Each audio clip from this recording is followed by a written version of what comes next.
नमस्कार दोस्तों, बालाजी स्टडी अड्डा में आपका स्वागत है। इन्वायरमेंटल यानी कि पर्यावरण के डेली हम आपको 20 प्रश्न करा रहे हैं। तो आज हम देखेंगे इसका पार्ट नंबर जो है वो 4। इससे पहले हमने देखा था इसका पार्ट नंबर 3, जो कि आपको साइड में आई बटन में पिछला वाला वीडियो मिल जाएगा। ये प्रश्न आपके पर्यावरण के शिक्षक भर्ती से रिलेटेड सभी एग्जाम के लिए इंपॉर्टेंट है, चाहे वो super TET, MP TET, UP TET, REET, कोई भी जो है वो एग्जाम है। तो कोई भी की आप तैयारी कर रहे हैं, यहाँ से प्रश्न की प्रैक्टिस कर सकते हैं। चलिए शुरू करते हैं प्रश्न से। सबसे पहले बात करते हैं पिछले वाले वीडियो में जो मैंने प्रश्न पूछा था उसके सही उत्तर की। तो प्रश्न क्या था मेरा पिछले वाले वीडियो का? राष्ट्रीय हरित प्राधिकरण की मुख्य बेंच जो है वो कहाँ है? भोपाल में है, कानपुर में है, लखनऊ में है या इलाहाबाद में? ये 4 ऑप्शन थे, आपको बताना था कि इन चारों में से कौन सा सही होगा। चलिए अब बात कर लेते हैं उत्तर की। तो पहला ऑप्शन आपका भोपाल जो है वो बिल्कुल सही हो जाएगा। तो जिसका ऑप्शन ए था, यानी जिसने ऑप्शन ए दिया था, उसका आंसर बिल्कुल सही है। राष्ट्रीय हरित प्राधिकरण की स्थापना की बात करें तो राष्ट्रीय हरित प्राधिकरण अधिनियम 2010 जो है उसके तहत जो है वो हुई थी। ये आपका एक अधिनियम है, सन की बात नहीं मैं यहाँ पर कर रहा हूँ। राष्ट्रीय हरित प्राधिकरण अधिनियम 2010 के तहत इसकी स्थापना जो है वो हुई थी। उद्देश्य क्या था? पर्यावरण जो प्रदूषण है उसको नियंत्रित रखना। और इसकी जो स्थापना है वो कब हुई थी? तो उसकी बात करें तो 5 मई 2010 को हुई थी। इसका मुख्यालय कहाँ है? तो भोपाल में इसका मुख्यालय है। तो ये सारी चीजें इसके बारे में हो गई। चलिए देख लेते हैं अब अपने इस वीडियो के प्रश्न। तो सबसे पहला प्रश्न है आपका इस वीडियो का, निम्नलिखित में से जैविक उर्वरक कौन सा है? 4 ऑप्शन है, राइजोबियम, एजोटोबैक्टर, सहजीवी संबंध या उपरोक्त सभी। आपको छांटना है कि निम्नलिखित में से जैविक उर्वरक कौन सा है। Option A, B, C, D, 4 option यहाँ पर आपको दे रखे हैं। चलिए बात कर लेते हैं अब उत्तर की, कौन सा सही होगा। तो आप कह सकते हैं यहाँ पर सभी आपके जैविक उर्वरक में आते हैं, यानी कि उपरोक्त सभी आपका बिल्कुल सही हो जाएगा। जैविक उर्वरक होते क्या हैं? सबसे पहले तो आपको ये पता होना चाहिए। जैविक उर्वरक खेती में प्रयोग किए जाते हैं। ये किफायती होने के साथ साथ कम प्रदूषक भी होते हैं, जो कह सकते हैं कम प्रदूषण जो है वो करते हैं। राइजोबियम हो गया, जैसे कि आपका एजेटोबैक्टर हो गया, या एस्परजिलस होता है, आपका पेनिसिलियम होता है। बहुत से ऐसे एग्जाम्पल हैं इसके जो कि इसी में जो है वो आ जाते हैं। एजिटोबैक्टर भी आपका यहाँ पर, एजिटोबैक्टर और एसिटोबैक्टर ये दोनों अलग अलग हैं, जो कि जैविक उर्वरक के अंतर्गत ही आते हैं। देखते हैं अपना अगला प्रश्न दूसरा। जैविक खेती जो है उसके क्या फायदे होते हैं? ये किफायती होती है, ये कम समय लेती है, इसमें कम मजदूरी की लागत या जरूरत होती है, और चौथा कह रहा है उपरोक्त सभी। आपको छांटना है कि जैविक खेती के फायदे जो है वो क्या होते हैं। Option A, B, C, D, 4 option है, आपको छांटना है कि इन चारों में से कौन सा सही होगा। ऑप्शन ए, बी, सी या डी। चलिए बात कर लेते हैं उत्तर की, कौन सा सही होगा। तो पहला ऑप्शन बिल्कुल सही हो जाएगा कि ये किफायती होती है। जो जैविक खेती है उसमें जो रासायनिक उत्पाद हैं उसका प्रयोग ना करके जो कंपोस्ट यानी कि जो जैविक खाद है उसका, या कह सकते हैं इसी प्रकार की अन्य जो चीजें हैं उनका यूज जो है वो किया जाता है। मेन आपको क्या पता होना चाहिए? रासायनिक उत्पादों का उपयोग नहीं किया जाता है। तो आप कह सकते हैं ये किफायती भी होती हैं और कम प्रदूषक भी होती हैं। तो आपका ऑप्शन ए, जैविक खेती के फायदे के संबंध में सही हो जाएगा। देखते हैं अपना अगला प्रश्न तीसरा। मोबाइल फोन से उत्पन्न ई कचरे में कौन सा तत्व होता है? कॉपर होता है, जिंक होता है, आयरन होता है या लेड होता है? यहाँ पर उत्पन्न में जो ता लिखा है आधी ता होगी। 4 ऑप्शन है, आपको बताना है मोबाइल फोन से उत्पन्न ई कचरे में कौन सा तत्व होता है। चलिए अब बात करते हैं उत्तर की, कौन सा सही होगा। तो पहला ऑप्शन यहाँ पर बिल्कुल सही हो जाएगा, यानी कि कॉपर आपका बिल्कुल सही हो जाएगा। ई कचरा, या जिसे हम ई अपशिष्ट के नाम से जानते हैं, वो बेकार हुए मोबाइल जो फोन है उससे उत्पन्न होता है, जो कि आपका पर्यावरण के लिए बहुत घातक होता है। और इसमें मुख्य रूप से यदि बात करें तो आपका कॉपर होता है, और यही यहाँ पर प्रश्न जो है वो पूछा गया था। तो मोबाइल फोन से उत्पन्न ई कचरे में कौन सा तत्व होता है? कॉपर आपका बिल्कुल सही हो जाएगा। देख लेते हैं अपना अगला प्रश्न चौथा। पर्यावरण संरक्षण आंदोलन में सहायक पुस्तक साइलेंट स्प्रिंग के लेखक कौन थे? अच्छा प्रश्न है, आपको बताना है पर्यावरण संरक्षण आंदोलन में सहायक पुस्तक साइलेंट स्प्रिंग जो है उसके लेखक जो है वो कौन थे। 4 ऑप्शन है, आपको बताना है इन चारों में से कौन सा सही होगा। ऑप्शन ए, बी, सी या डी। तो चलिए बात कर लेते हैं उत्तर की, इन चारों में से कौन सा सही होगा। तो आपका ऑप्शन नंबर बी यहाँ पर बिल्कुल सही होगा, यानी कि रसेल कार्सन जो है वो आपका सही हो जाएगा। रसेल कार्सन की बात करें तो साइलेंट स्प्रिंग के ये लेखक थे। ये पुस्तक जो है आपकी 27 सितंबर यानी कि 27 सितंबर 1962 को जो है वो प्रकाशित हुई थी, और ये जो है वो पेस्टिसाइड जो है उसके दुष्प्रभाव पर आधारित है। तो एक पॉइंट इसके बारे में आप ये याद रख सकते हैं। नाम ध्यान रखिएगा, राइटर का ध्यान रखिएगा, और कब प्रकाशित हुई थी ये ध्यान रखिएगा। चलिए देखते हैं अपना अगला प्रश्न, पांचवा। निम्नलिखित में से कौन सा ग्रह या पिंड उल्टा हरित ग्रह प्रभाव प्रदर्शित करता है? मंगल, शुक्र, बृहस्पति या टाइटन? चार ऑप्शन है, बताना है आपको कौन सा ग्रह या पिंड उल्टा हरित ग्रह प्रभाव प्रदर्शित करता है। ऑप्शन ए, बी, सी या डी। चलिए बात कर लेते हैं उत्तर की। तो आपका ऑप्शन नंबर डी टाइटन जो है वो बिल्कुल सही हो जाएगा। तो हमारे सौरमंडल में जो टाइटन है ये कह सकते हैं उल्टा हरित ग्रह प्रभाव प्रदर्शित करता है। और बात करें टाइटन की, तो टाइटन जो है आपका जो शनि ग्रह है इसका सबसे बड़ा उपग्रह है। इस चीज को ध्यान में रखिएगा। तो कौन सा ग्रह या पिंड उल्टा हरित ग्रह प्रभाव प्रदर्शित करता है? तो आपका टाइटन बिल्कुल सही हो जाएगा। देखते हैं अपना अगला प्रश्न, छठा, कि किस खाद्य श्रृंखला में संख्याओं का पिरामिड उल्टा होता है? ग्रॉसलैंड खाद्य श्रृंखला, तालाबी खाद्य श्रृंखला, परजीवी खाद्य श्रृंखला या इनमें से कोई नहीं? आपको बताना है किस खाद्य श्रृंखला में संख्याओं का पिरामिड उल्टा होता है। चलिए बात करते हैं उत्तर की कौन सा सही होगा। तो आपका यहाँ पर ऑप्शन नंबर सी परजीवी खाद्य श्रृंखला जो है वो सही हो जाएगा। ये आपका कह सकते हैं जो खाद्य श्रृंखला है उसमें संख्याओं का पिरामिड जो है वो उल्टा होता है। देखते हैं अपना अगला प्रश्न, सातवां, कार्बन लेवी क्या है? जेट और लगने वाला कर है, पेट्रोल पर लगने वाला कर है, कार्बन ईंधन पर लगने वाला कर है या इनमें से कोई नहीं? आपको बताना है कि कार्बन लेवी क्या होता है। इसके अलावा वीडियो पसंद आए तो वीडियो को लाइक भी अवश्य कर दीजिएगा, ताकि इसी प्रकार अच्छे अच्छे प्रश्न हम आपको प्रैक्टिस कराते रहें। चलिए बात कर लेते हैं अब उत्तर की कौन सा सही होगा। तो आपका ऑप्शन नंबर सी बिल्कुल सही हो जाएगा, यानी कि कार्बन ईंधन पर लगने वाला जो कर होता है वो आपका कार्बन लेवी जो है वो कहलाता है। चलिए देखते हैं अपना अगला प्रश्न, आठवां, भारत के क्षेत्रफल का कितना प्रतिशत भाग सुरक्षित क्षेत्रों में आता है? 4%, 5%, 6% या 7%? आपको बताना है भारत के क्षेत्रफल का कितना प्रतिशत भाग सुरक्षित क्षेत्रों में आता है। बात करते हैं उत्तर की। तो आपका ऑप्शन नंबर बी ऑप्शन के अकॉर्डिंग 5% जो है वो सही हो जाएगा। तो भारत के क्षेत्रफल का 5% भाग जो है यहाँ पर सही हो जाएगा। देखते हैं अपना अगला प्रश्न, नवा, जट्रोफा के अलावा निम्नलिखित में से किस पेड़ के बीज का तेल भारत में सैकड़ों परियोजनाओं के लिए संयंत्र चालक के रूप में साबित हुआ है? जट्रोफा से रिलेटेड काफी बार प्रश्न पूछा भी जाता है। आपको बताना है कि इन चारों में से कौन सा सही होगा।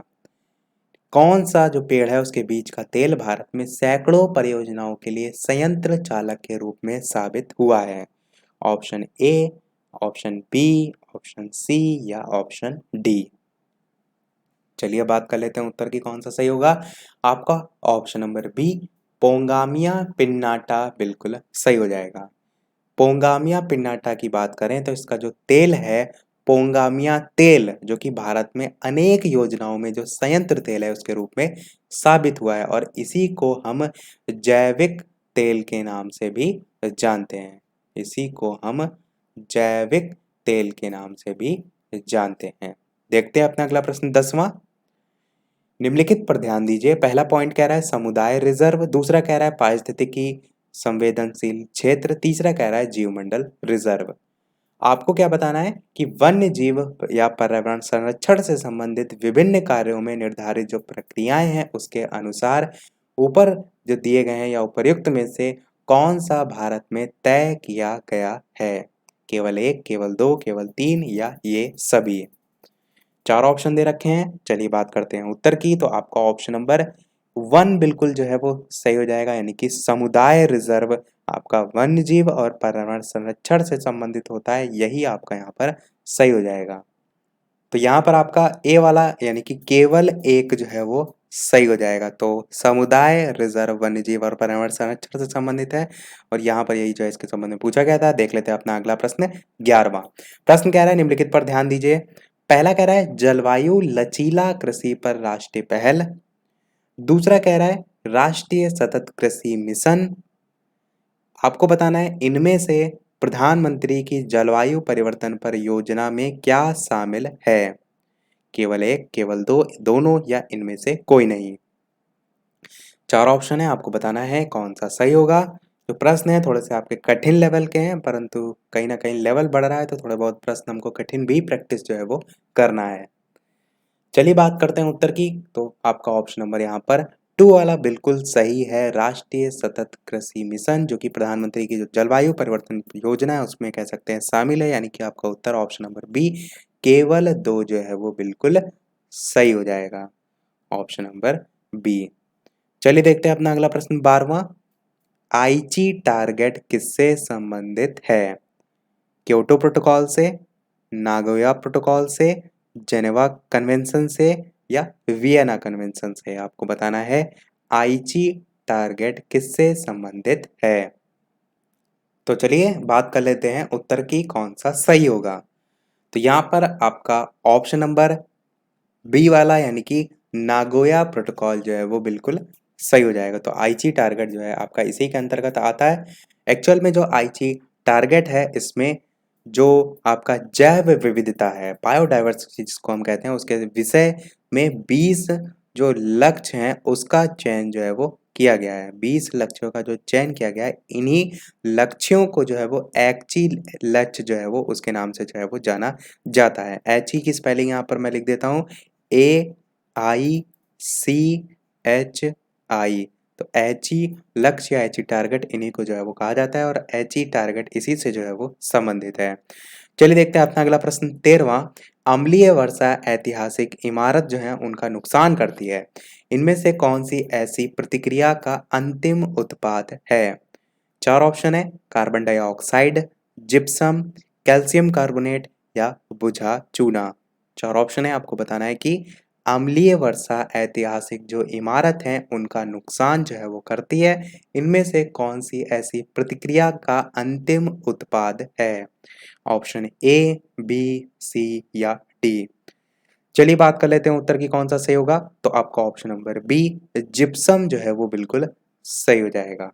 तो अम्लीय वर्षा जो है उसमें सल्फर डाइऑक्साइड होती है। कौन सी गैस होती है, आप कह सकते हैं सल्फर डाई गैस जो ऑक्साइड है वो होती है, जो क्या करती है, जो चूना होता है, जो कि आपका जो चूना है इसको जिप्सम में जो है वो बदल देती है, जिससे ऐतिहासिक जो इमारतें हैं उनको नुकसान पहुंचता है। तो यही आपका बिल्कुल सही हो जाएगा, ऑप्शन नंबर बी। चलिए देखते हैं अपना अगला प्रश्न 14। प्रश्न कह रहा है राष्ट्रीय चंबल वन्यजीव अभयारण्य किन 3 प्रदेशों में है। राजस्थान, मध्य प्रदेश और उत्तर प्रदेश, हरियाणा, उत्तर प्रदेश और राजस्थान। तीसरा ऑप्शन कह रहा है हरियाणा, पंजाब और राजस्थान और चौथा कह रहा है राजस्थान, मध्य प्रदेश और गुजरात। तो राष्ट्रीय चंबल वन्यजीव अभयारण्य किन 3 प्रदेशों में है, ये आपको जो है वो बताना है। चलिए बात कर लेते हैं उत्तर की कौन सा सही होगा। तो पहला ऑप्शन यहाँ पर बिल्कुल सही हो जाएगा, यानी कि राजस्थान, मध्य प्रदेश और उत्तर प्रदेश। तो ये तीनों आपके जो है वो बिल्कुल सही हो जाएंगे, जो कि आपका राष्ट्रीय चंबल वन्यजीव अभयारण्य से जो है वो संबंधित हैं। कितने एरिया में फैले हैं, कितने क्षेत्रफल में फैले हैं, ये आपको पता होना चाहिए। तो ये 5400 जो है वो वर्ग किलोमीटर में जो है वो फैले हुए हैं। और मुख्य रूप से फेमस किसके लिए हैं, तो घड़ियाल, गंगा की डॉल्फिन आदि जो है उनके लिए फेमस है, परंतु ये ज़्यादातर आपको देखने को मिलते हैं। देखते हैं अपना अगला प्रश्न 15 कि जापान की निम्नलिखित 2 बीमारियों पर ध्यान दीजिए। पहला कह रहा है मिनी माता और दूसरा कह रहा है इताई इताई। यहाँ पर जो ता लिखा है ये आपका टा होता है। टा से टमाटर वाला जो टा होता है वो होता है, इस चीज का ध्यान रखिएगा। तो इटाई इटाई रोग जो है वो होता है। और कह रहा है प्रश्न कि इन बीमारियों के फैलने की दो वजहें कौन सी हैं? पहला ऑप्शन है पारा आर्सेनिक, दूसरा है आर्सेनिक पारा, तीसरा है पारा कैडमियम और चौथा है कैडमियम आर्सेनिक। आपको बताना है कि जापान की जो निम्नलिखित दो बीमारियां हैं, ये इन बीमारियों के फैलने की दो वजहें जो है वो कौन सी हैं। चलिए बात करते हैं उत्तर की कि इन चारों में से कौन सा सही होगा। तो आपका ऑप्शन नंबर सी वाला बिल्कुल सही होगा, यानी कि पारा और कैडमियम। जो आपका मिनी माता रोग है, बहुत बार पूछा जाता है शिक्षक भर्ती में, जितने भी प्रश्न आप देखते हैं तो मिनी माता जो बीमारी है उसका कारण होता है पारा। मिनी माता किसके कारण होता है? पारा जो है इसके कारण होता है। और जो इटाई इटाई रोग की यहाँ पर मैंने बात की, इसका कारण जो है वो कैडमियम जो है वो होता है। तो यही आपका ऑप्शन सी जो है वो बिल्कुल सही हो जाएगा। देखते हैं अपना अगला प्रश्न। 16वां, नाम दफा राष्ट्रीय उद्यान किस प्रदेश में है? चार ऑप्शन है असम, अरुणाचल प्रदेश, मणिपुर या मेघालय। आपको बताना है इन चारों में से कौन सा सही होगा। नाम दफा राष्ट्रीय उद्यान किस प्रदेश में स्थित है? चार ऑप्शन है, चलिए बात कर लेते हैं अब उत्तर की, कौन सा सही होगा। तो आपका option number B Arunachal Pradesh जो है वो बिल्कुल सही हो जाएगा। क्षेत्रफल के हिसाब से यदि बात करें तो ये आपका तीसरा सबसे बड़ा राष्ट्रीय उद्यान है यदि क्षेत्रफल की बात की जाए। कितने क्षेत्रफल में फैला हुआ है? तो 1985.23 वर्ग किलोमीटर में जो है वो फैला हुआ है। और बात कर लेते हैं सबसे इम्पोर्टेंट पॉइंट जो कि पूछा जाता है इसकी स्थापना से संबंधित। तो इसकी स्थापना कब हुई थी? तो 1974 यानी कि 1974 में इसकी स्थापना जो है वो हुई थी, नाम दफा राष्ट्रीय उद्यान। चलिए देखते हैं अपना अगला प्रश्न 17। प्रश्न कह रहा है जैव विविधता अधिनियम 2002 के बारे में निम्नलिखित कथनों पर विचार कीजिए, ध्यान दीजिए। पहला कथन कह रहा है कि जैव विविधता अधिनियम 2002 के अनुसार भारत सरकार जैव विविधता जो धरोहर है उनका विकास करेगी। दूसरा कह रहा है कि स्वदेशी इलाज करने वाले जो वैद्य और हकीम हैं उनको जैव विविधता क्षेत्र में से संसाधनों का उपयोग करने के लिए पहले अनुमति लेनी होगी। तीसरा कह रहा है कि राष्ट्रीय जैव विविधता जो प्राधिकरण है उससे बिना अनुमति के बिना जैविक जो संसाधन है उससे संबंधित जो पेटेंट है वो लागू नहीं किया जा सकता। अब आपको बताना है कौन सा या से कथन यहाँ पर सत्य है। केवल पहला, केवल दूसरा, केवल तीसरा या उपयुक्त सभी। तो जब तक मैंने प्रश्न पढ़ा है आपने उत्तर अवश्य सोच लिया होगा। चलिए बात कर लेते हैं उत्तर की कौन सा सही होगा। तो आपका ऑप्शन सी यहाँ पर सही हो जाएगा, यानी कि केवल तीसरा। तो जैव विविधता अधिनियम 2002 में पारित हुआ था, ये आप कह सकते हैं बिल्कुल सही है। और इसके अनुसार यदि बात करें तो राष्ट्रीय जैव विविधता जो प्राधिकरण है उससे बिना अनुमति के जैविक संसाधन से जो संबंधित पेटेंट है उसको लागू नहीं किया जा सकता। क्योंकि आपसे प्रश्न में कौन सा कथन सत्य है पूछा गया था, तो तीसरा वाला कथन आपका सही है। चलिए देखते हैं अपना अगला प्रश्न 18। वर्ल्ड वेटलैंड डे की शुरुआत कब हुई, जिसे हम आर्द्र भूमि दिवस के नाम से जानते हैं। चार ऑप्शन है 1968, 1970, 1971 या 1975। चार ऑप्शन है, आपको बताना है वर्ल्ड वेटलैंड डे की शुरुआत जो है वो कब हुई। और यदि आपको ये भी पता है कि कब मनाया जाता है तो वो भी आप कमेंट में टाइप करके बता सकते हैं। तो ऑप्शन ए, बी, सी या डी। चलिए बात कर रहे हैं उत्तर की कौन सा सही होगा। आपका ऑप्शन नंबर सी 1971 जो है वो बिल्कुल सही हो जाएगा। वर्ल्ड वेटलैंड डे जो है इसकी जो शुरुआत है वो 1971 से हुई थी। मनाया कब जाता है? तो 2 फरवरी को जो है वो मनाया जाता है। तो ये दोनों चीज़ें ध्यान रखिएगा, किससे संबंधित है? तो उद्देश्य इसका विलुप्त होती जो झील हैं, तालाब हैं, उन सभी को बचाने से संबंधित जो है वो होता है। चलिए देख लेते हैं अपना अगला और इस वीडियो का लास्ट प्रश्न। और इस प्रश्न के बाद एक प्रश्न हम आपसे भी पूछेंगे, जैसे कि सभी वीडियो में हम आपसे एक ना एक प्रश्न पूछते हैं। इसके अलावा वीडियो अभी तक आपने लाइक ना किया हो, थोड़ा भी वीडियो आपको पसंद आया हो, वीडियो में दी गई जानकारी आपको थोड़ी भी पसंद आई हो, तो वीडियो को लाइक अवश्य कर दीजिएगा, ताकि मुझे भी मोटिवेशन मिलता रहे, मैं आपके लिए इसी प्रकार अच्छे-अच्छे प्रश्न लेकर आता रहूँ। और टेलीग्राम चैनल से नहीं ऐड है तो डिस्क्रिप्शन में मिल जाएगी आपको लिंक। और चैनल पर नए आए हो तो सब्सक्राइब भी अवश्य कर लीजिएगा, ताकि आगे भी प्रश्न अच्छे-अच्छे आपको प्रैक्टिस के लिए मिलते रहें। चलिए देखते हैं प्रश्न आपका 19। केंद्रीय प्रदूषण नियंत्रण बोर्ड द्वारा आवासीय क्षेत्रों में अधिकतम ध्वनि सीमा कितनी जो है वो हो सकती है? चार ऑप्शन है 50 डेसिबल, 55 डेसिबल, 60 डेसिबल या 65 डेसिबल। आपको बताना है कि इन चारों में से कौन सा सही होगा। केंद्रीय प्रदूषण नियंत्रण बोर्ड के द्वारा पूछा गया आवासीय क्षेत्रों में जो है वो कितनी अधिकतम ध्वनि हो सकती है। चलिए बात करते हैं उत्तर की, तो आपका ऑप्शन नंबर बी 55 डेसिबल जो है वो बिल्कुल सही हो जाएगा। तो ये आप ध्यान में रखिएगा आवासीय क्षेत्रों के संबंध में यदि आपसे पूछा जाए। चलिए देख लेते हैं अब अपना वो प्रश्न, जैसे कि सभी वीडियो में हम आपसे एक न एक प्रश्न पूछते हैं। इस वीडियो का आपके लिए प्रश्न ये है कि बिलीगिरी रंगा मंदिर वन्य जीव अभयारण्य किस प्रदेश में है। काफी कम ही लोगों ने इसका नाम सुना होगा। देखते हैं कितने लोग इसका सही उत्तर जो है वो देते हैं। ऑप्शन ए है केरल, ऑप्शन बी है तमिलनाडु, ऑप्शन सी है कर्नाटक और ऑप्शन डी है आंध्र प्रदेश। तो थोड़ा सा कठिन प्रश्न मैंने पूछने की यहाँ पर कोशिश की है, तो देखते हैं कितने लोग इसका सही उत्तर देते हैं। सभी लोग अपना उत्तर वीडियो के मेन कमेंट में टाइप करके अवश्य बताइएगा इन चारों में से कौन सा सही होगा। आंसर देखेंगे हम इसका इसके नेक्स्ट पार्ट में। तो इसी के साथ हमारे आज का पार्ट समाप्त होता है। आज के में इतना ही। वीडियो पसंद आया हो लाइक अवश्य कीजिएगा, नए हैं चैनल पर सब्सक्राइब जरूर कीजिएगा। चलिए मिलते हैं अगले वीडियो में नए टॉपिक के साथ। तब तक के लिए नमस्कार। Thank you for watching.